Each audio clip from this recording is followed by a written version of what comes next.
So we're going to talk a little about humanizing gaming and esports. Our moderator, Heather, Alvaro, and Nick are going to sit up here and talk. We're going to do a quick video for 10 minutes or so. I don't know, whatever the time is. We're going to say 10 minutes, and then we'll let the panel talk for a few minutes after that. All right? There we are. Heather, it's to you. All right, so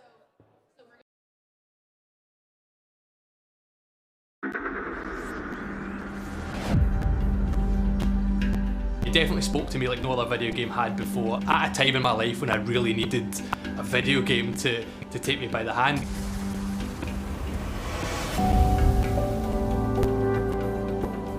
And it was just really interesting and different to play something that was so sort of emotionally strong. I don't know of any other media experience that does the same thing for people. Everybody was buying it and there were mass shortages of Nintendo Switches. It is awesome to play a game where you are strong and it doesn't matter what your gender is. If the game has a message to convey, you take that message personally. These games are hugely beneficial and meaningful to millions of people all over the world. Who needs to go outside when you have Animal Crossing, right?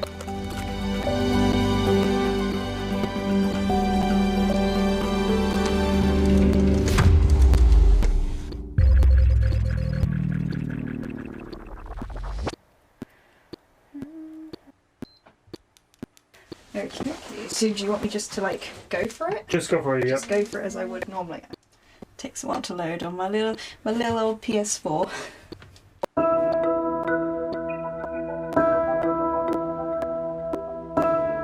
I think games as a successful medium are attracting the amount of attention that you would expect.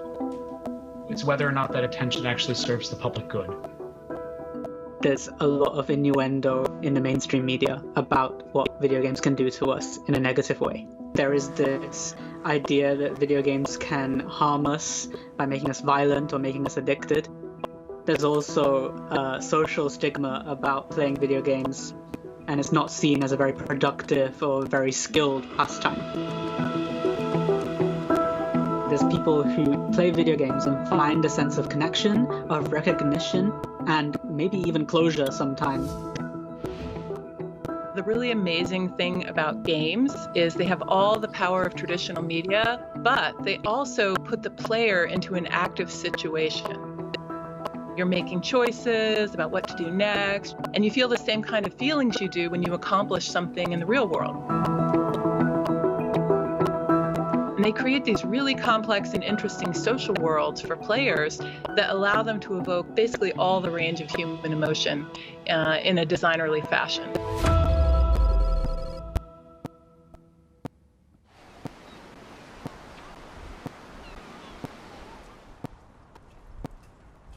I'm Abby, I am 21. Hello. And currently we are in my workplace. Got me to leave them there, actually. All right. We're in Weston-super-Mare. I've literally been here my whole life. I was born and bred here. Growing up, I always used to watch my brother play Legend of Zelda Wind Waker, Jak and Daxter, all those really sort of cartoony, really rich artistic worlds. And I was like, this is so cool, like, I want to do this, I want to play this. When I started sort of my internet days and like DeviantArt, I saw people dressing up as characters and I was like, I didn't know you could do that, that's really cool. And obviously then I just started looking into cosplay and what Comic-Cons were. The main thing I get, personally, from dressing up as these characters is I feel badass, you know?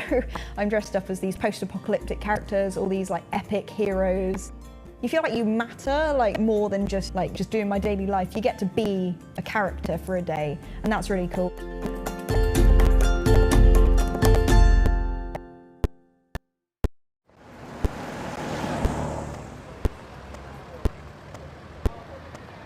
My name is Joe Donnelly, I'm 34. And I am a journalist currently working for Celtic Football Club and a one-time video game journalist where I worked at PC Gamer and freelance for a number of video games and entertainment publications. Grand Theft Auto has been around for 22 years now as a kind of open world crime simulator. GTA has always kind of been there for me, and I know that sounds a little bit cheesy, but it's a game which I've thrown myself into as a means of escapism throughout my life, be that at times when I was struggling with my mental health, or even if it was at times where I was in a good place. It's weird because I say this all the time, I feel like I know Los Santos better than I know Glasgow, which is where I'm from. So, can you tell me how you met Joe? We met in Los Santos. He loves going there.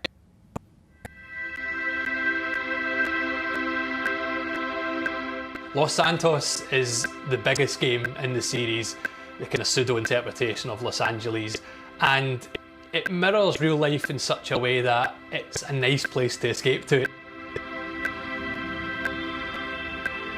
My job at the moment is a garbage collection employee, and in roleplay servers, unlike traditional Grand Theft Auto, you're encouraged to follow rules as they apply in real life.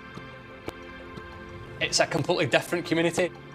You have your own 9-to-5 job, you can make friends. Some of the stories which I've found over the course of playing in the roleplay servers are ones which couldn't have unfolded anywhere else. Even something as mundane as this, I'm on a route controlling a garbage truck. You can just chill out, just switch off and enjoy the game for what it is in this lovely setting.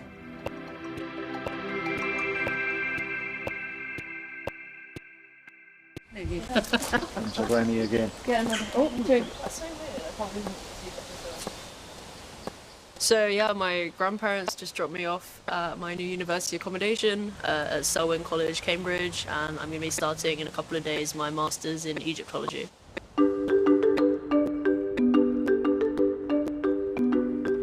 I guess life imitates art a little bit in my case.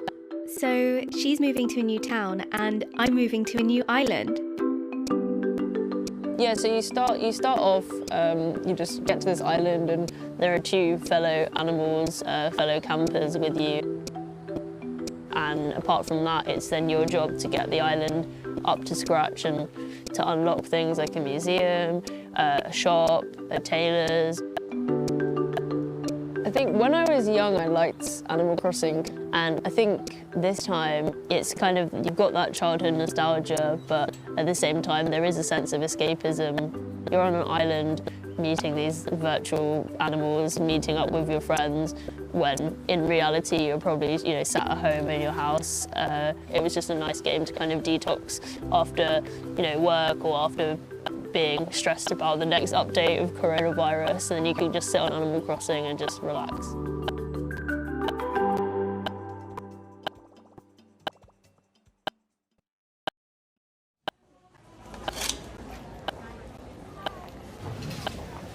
The Last of Us series is my favourite. I think it's one of my favourite sort of new-gen games because of the direction they take with exploring characters and story. And it's just really well written, you really feel part of the world when you go into it.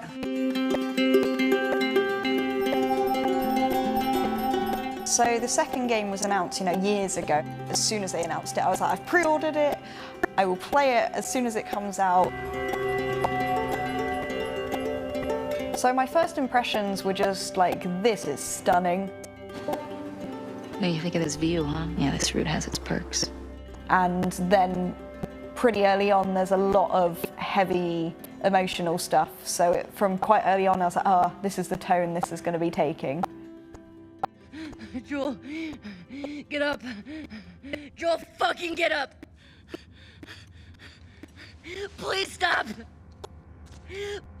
Please don't. Joel, please get up.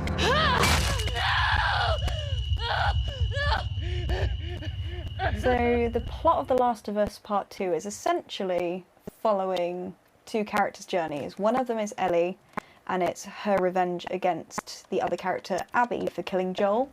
So it's her hunting her down to get her revenge and her closure. So I connect with Ellie in a lot of ways. We're a similar sort of age. She's very much an empath like I am.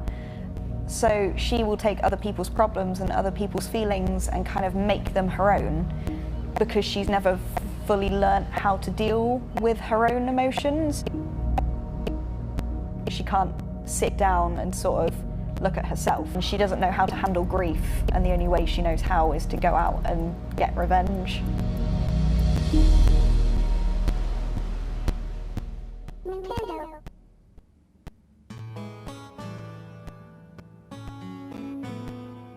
So I started playing Animal Crossing when Wild World came out on the Nintendo DS. So I played it since I was a little kid, and when I saw it was coming out, I had a Nintendo Switch, so I thought, well, okay, I have to get this. And coronavirus happened, the lockdown happened, so suddenly all my friends, we all decided to buy it and play it together through lockdown.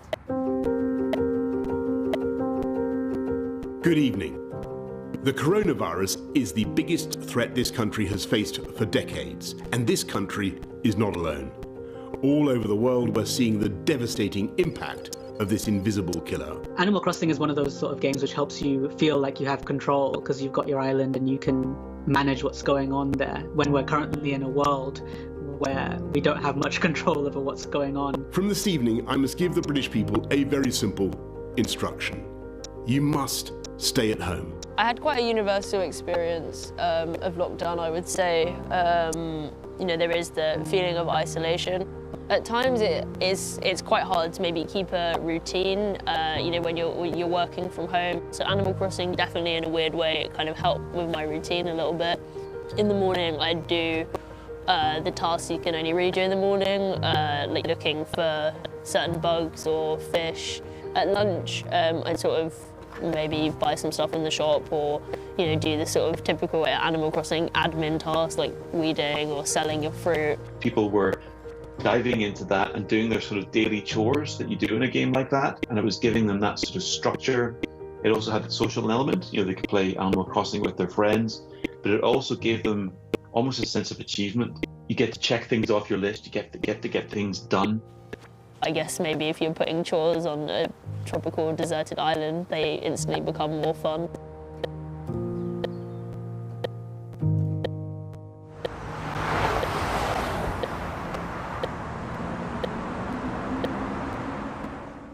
So in 2008, my uncle sadly took his own life after some financial trouble, and it was a real shock to myself and my family. I was only 22 at the time, and as someone who had always used video games as a means of escapism, I found myself really throwing myself into video games just to kind of escape what was essentially a harsh reality at the time.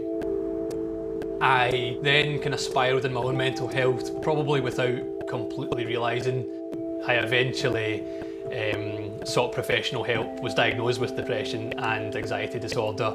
I went to see a psychologist for a while, and yeah, throughout that process, video games were completely integral. I'd heard about this game which was about depression. It was dark, it was sombre, all the people that were reviewing it were saying, you should play this game with caution. At the time before I played Actual Sunlight, I think I was at my worst. I was moody and didn't know why. I was struggling to concentrate on just about anything. It's a narrative game where he tries to, kind of just struggles to get by whilst living under the shadow of depression. Actual Sunlight is an autobiographical game that I made to capture my own experience with depression, but I never intended for it to be, something to promote or help people going through mental health issues. At the same time, I think a lot of people who played it found that it was such a genuine and sincere expression of what it's like to go through depression that ultimately it really did help them. To see a protagonist who was relatable, who was struggling with things which I could immediately identify with, really struck a chord with me. I don't think I'm ever communicating that I'm a mental health professional or anything of that sort, and I think art has to be able to address these difficult topics, and I believe that games are art. It made me confront a lot of my personal demons. It helped me identify what I was feeling. and it helped me articulate what I was feeling to mental health professionals, and really helped me on my path to getting a grip and getting a hold of my own mental health.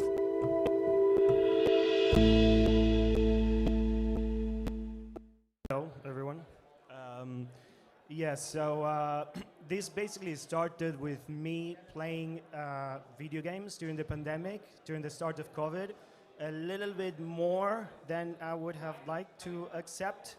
I kind of like, I'm not a huge gamer, but I play games on and off in my life, and I noticed that during COVID I started going back to playing video games, and then I was talking with my friends sometimes, and I would be like, well, what are you doing? Oh, I'm playing some video games. Ah, ha, ha, you know, funny, silly. And then they were like, oh, I'm playing video games also. So I started to notice that a lot of my friends were playing video games as well. I didn't even know that they were video game players. So I was like, okay, this is interesting. I basically started noticing that more people were playing. I started doing a little bit of research. And that's when I found out, okay, this is literally exploding. Like, basically, in the beginning of COVID, video game was through the roof. And people started using it in a way to cope with a very difficult situation. I found out that platforms like Steam were having like record players and playing their video games. The Nintendo Switch sold out with Animal Crossing. So it was very clear that something was going on. So then I thought, okay, I need to do something about this. I pitched this story to my boss and to busy people about video games, but I think in the beginning it was a little bit too much, too kind of like stereotypical. It was like, oh, can we become addicted to video games now that we're all like inside homes and doing things? Is it more easy for us to become addicted? And they looked at my pitch and they say, okay, but you know what? Look into the positive things, because there are a lot of positive things of video games as well. And that's when I say, okay, I'm a little bit of, yeah, I was thinking a little bit not so well about this. So I went back, I did more research, and I was like, well, actually, these video games are helping people a lot. And I started to see how people were using video games to connect with each other. A lot of my friends were playing FIFA just to kind of like, just to hang out with their friends. People going mad in Animal Crossing and just connecting there. And I was like, okay, this is really interesting. And then I started talking with people and they would say, well, yeah, you guys in mainstream media, you normally get this wrong. Like, you know, you don't look into these sides of video games. And then I was like, okay, well, it's a really good chance to look a little bit deeper into it. And yeah, I just started looking into it. I just found incredible people. I found incredible stories. I'm a little bit new to the gaming community, but I found, well, for me as a documentary maker, I found stories that were so incredible and people so passionate about video games that I was like, okay, I need to put something together. And yeah, I mean, the aim was to kind of like look into video games from a more not a black and white perspective, as you said, like a little bit more of a nuanced way, and trying to understand why people play video games and what do video games bring to people who play them. That was basically my aim, connected with their mental health. So yeah, that was kind of it. Interestingly enough, I'm sure we all can raise our hand and say we have done the streaming binging where we found a certain genre of media and we binge, right? But when we binge, the only one that can share that experience is us, unless we have somebody sitting and watching with us, correct? So here, I think I told you when I met you guys initially that I have a family member, my brother is married to someone he met on World of Warcraft. They connected, they spent time, you know, they were in a community. She lived in Canada, he lived in Texas. Now she lives in Texas and they have a kid 10 years later. But they connected because they found solace in their game. So talk a little bit about, you know, bringing this to the mainstream consumer and how this audience screen, how does that affect them, their connection, and how does this work with their life on screen? Yeah. Sorry, like more about the community, right, Heather? Yeah, more about the community, yes, please. Yeah, well, so, well, I can talk a little bit about how I found the people, like the Animal Crossing. the Animal Crossing girl. She was basically, I found her through a Facebook community, who is like a Facebook Animal Crossing group, which they have like, there's like a zillion Facebook groups about Animal Crossing. And yeah, the way that she connected there, and the way that she, the way that she kind of like found people with similar tastes and similar, things they care about, was really impressive for me. Abby, who is the girl who plays The Last of Us, she comes more from the cosplay community, but also she lives in a small town in England, and she doesn't know a lot of people who are kind of like artsy or more in the theater like she does. So through the cosplay and gaming community, she found that kind of people that she connects with. And then Joe, the GTA guy, there's a story that we didn't see now on this cut of the clip, but there's the story of this girl who had an unfortunate accident, and she basically is now, she has a physical disability. She spends a lot of time at home and in bed, and she found a community in Grand Theft Auto where she does basically stunts.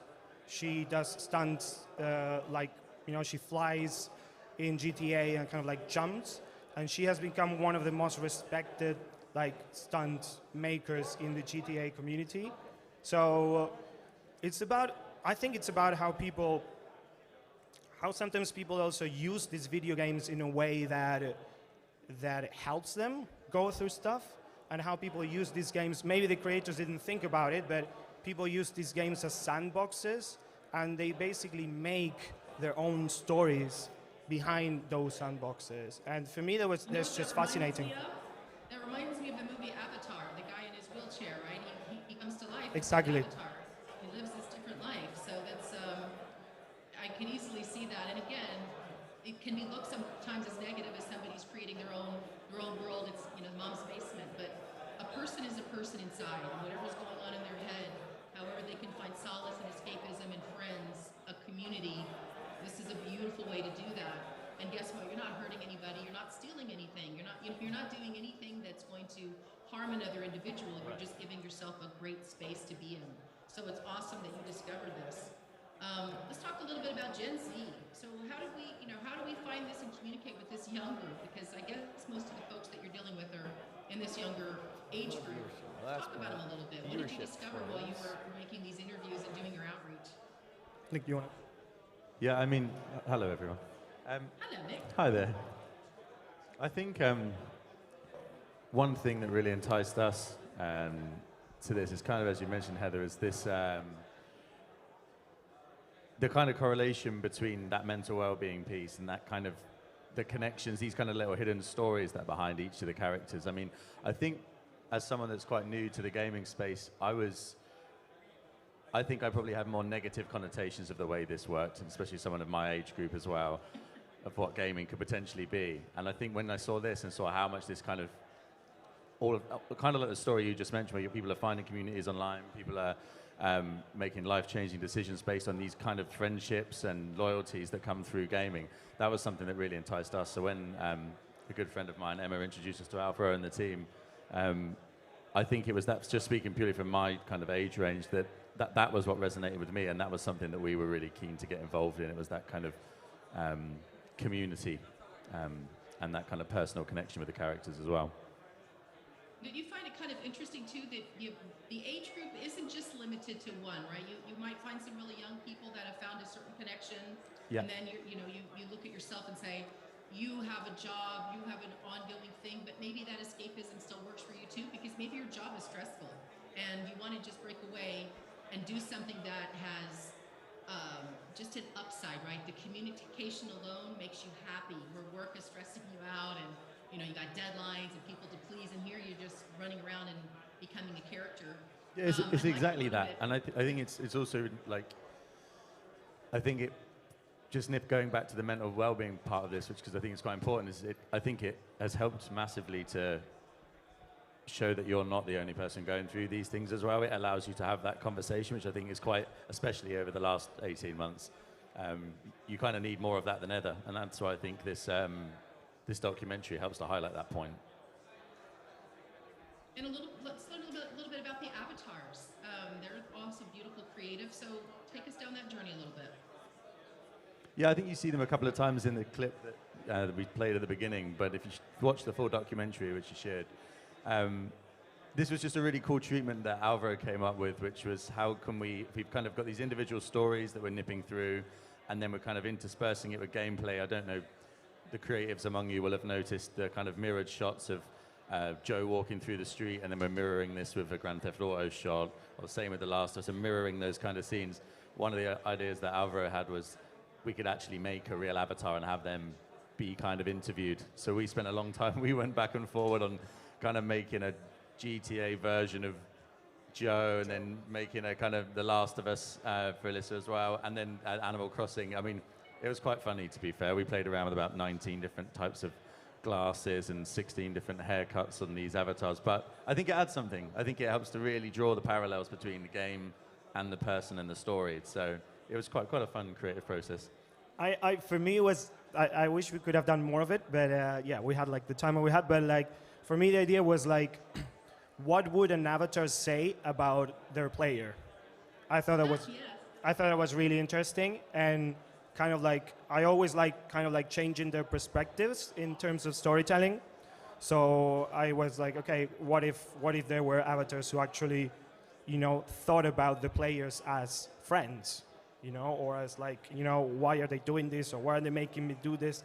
Like, I thought it was cool to kind of like, yeah, bring a different perspective from that side, because like there is we didn't go into this too much in the doc, but there is also a very important thing, which is the relationship between the player and the avatars, and that goes into identity, and it's a very complex thing, but it's really interesting to go into how players interact with their avatars, because I think it says a lot, and it says a lot of like how in depth you can go with this kind of narratives, and how like a lot of the experts I was talking to, they were like, well, right now video games are this incredibly rich, effective systems that involve people in a very deep emotional level, and you know, it's a little bit sad that mainstream media doesn't kind of understand that in a way. It's kind of like, I would say gaming is reaching a level of complexity that it's really, really worth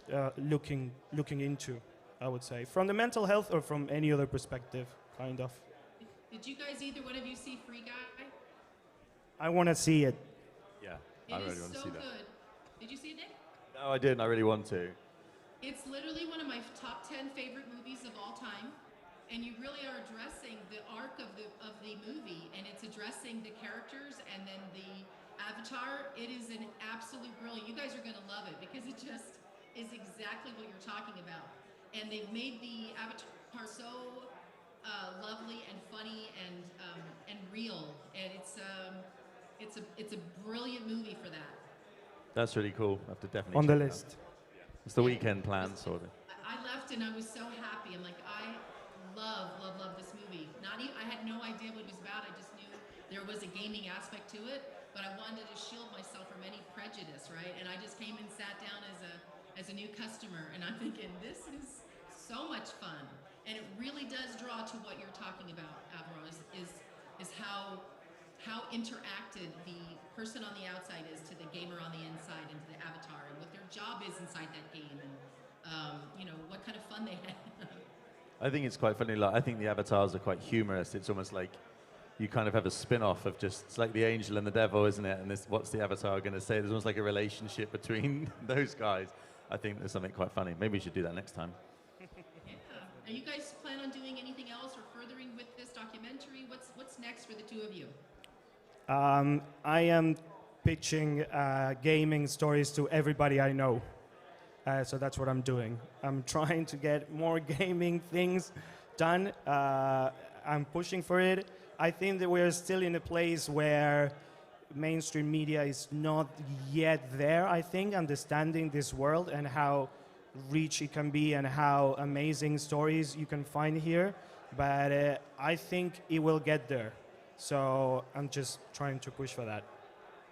Well, I'm sure if you go watch Free Guy, it'll add a little inspiration because it's going to take what you're thinking up just a notch, and then as you go present more, I guarantee you'll find people that'll understand that you know you're coming not just from entertainment, you're coming from like you're saying, the mental health aspect. You're really kind of making a full arc, and I am sure you'll get people that will subscribe to whatever it is that you're pitching. Great. Fingers crossed. I'm sure of it. And what about you, Nick? I mean, you guys, this was a first-time project to work together. Where will someone run into you or see your work? Yeah, exactly. This was the first time we collaborated. I mean, as an agency, we do a lot of this kind of stuff, and we plug in. I think this one was a bit different. This was really, really interesting. It wasn't some of the kind of dry creative that you get a lot of the time. This was actually quite interesting. It was quite funny. I think it actually had some substance to it. So I think if there was ever an opportunity to do it again or expand upon it, we'd love to do it. Definitely. How long did it take you to put this piece together? What was that? So how long? How long did it take you? Yeah. Sorry? How long did it take you to create this documentary? A few months. Yeah, I would say. It was a little bit of a slow process, but there was a lot of research involved, a lot of pre-production. I had to film everything, and yeah, it was a few months, but yeah, I think it was worth it to take the time to look into it properly. And as you looked at these different storylines and the different, like Animal Crossing is different than the Grand Theft Auto, how did you guys choose, or Alvaro, how did you choose which games you were going to focus on? Yeah, that was a tricky one. So I had first a little bit of an idea of which games I wanted to use. I mean, Animal Crossing was really obvious because it was literally the game of the pandemic. It was the COVID game, so that was really obvious. And then GTA. GTA, I chose it because I basically found Joe, and I thought his story was amazing, and it was related to GTA. And then The Last of Us is a little bit of it's kind of an interactive movie, and I wanted to reflect this idea of games also being another form of art, and I think sometimes they are not considered another art as films are, or like other form of media. So I thought The Last of Us brings that. So kind of like each game brings very different things. I think you made some good choices. I think it's so varied when you watch it as a documentary end to end. And because it doesn't just go one story into the next, it's kind of all interlaced. Yeah. It's got all those personalities. I think there's a really good triad of games to choose there. And I wanted them to be visually also very different. So I thought visually that would work as well. But yeah, I think there were three very important games at the time. So once I found the stories within each games, it was very easy. And are you noticing that there's this generational thing going on where the dads and the moms and the kids are now all playing like games in the house together? Yes. Yeah, trying to kick my dad off is the problem. I have the sister-in-law that's married to my brother. Their kid plays Among Us with her mom. I think the average age of a gamer is between 35 and 40. So there's people who have been playing for a long time that now they're parents. And of course, like Joe, he has a little daughter. They will pass that passion for video games to their kids, basically. And the kids are going to get better, and the dad's going to be mad. Yeah, I see how that works. Should we open it up and have the audience? Does anybody have any questions? Because we've got about 6 or 7 minutes left. Yes. Any questions? I don't know how does this work? If anybody... We could do, if anyone has a question they'd like to pose, we could do that. Awesome. Or you could just, throw out some last thoughts of things. But Ivan? Yeah. Hi. The whole idea of making gaming more humane is a crazy and big one, an important one. And your example is, I would say, for someone to follow. So how can we, people here at Esports Bar, follow? And how can we make it a bigger, everybody's supported initiative? It's a good question. Well, it's a very good one. I don't know how to answer it, but I mean, I think as I was saying before, so I think there is still a little bit of work to be done in terms of how society accepts video game as a more normalized things, and also it's not. So I think a lot of people think about video games as like really, really black and white, and they think of it as something very simplistic and monolithic. And I think we need to start showing how rich the world of gaming is and how diverse. Like some games have nothing to do with others. Like there is so much, there's such a big, wide range of different things that you get from video games that. You know, sometimes people just think about video games as one little thing, and it's like thinking about films. Oh, are films good for you or not? Well, depends on which film you're watching. Like, you know, like it's just another huge media that is very engaging for a lot of people, and a lot of people are passionate about. So, yeah, I didn't answer your question, but I don't know. I'm trying.